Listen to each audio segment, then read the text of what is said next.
These are devotions for people at a social distance.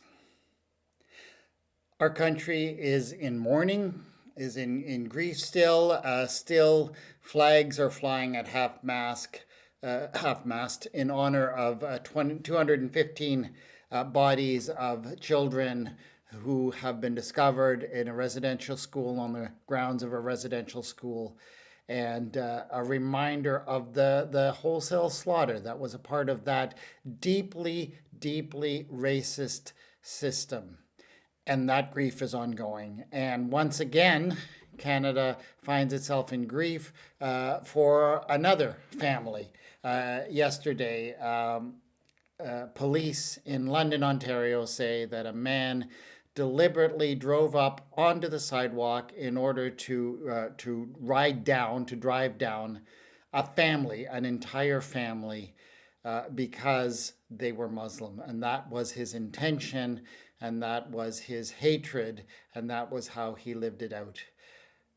The illusions that we may have clung to, foolishly perhaps, but that we may have clung to, of not being a racist country or not being a racist system that we lived in, are being systematically torn down. And the simple fact that these kinds of ways of thinking have continued to exist is a reason for lament, is a reason for grief. That people who do not belong to the majority culture are forced to deal with this kind of thing day after day is a reason for grief and mourning and weeping, and is an insult to God, who hates such things. And that's basically all I have to say in my devotions today. I read from Psalm 74, starting at verse 20. Have regard for your covenant, for the dark places of the land are full of the haunts of violence. Do not let the downtrodden be put to shame. Let the poor and needy praise your name. Rise up, O God, plead your cause.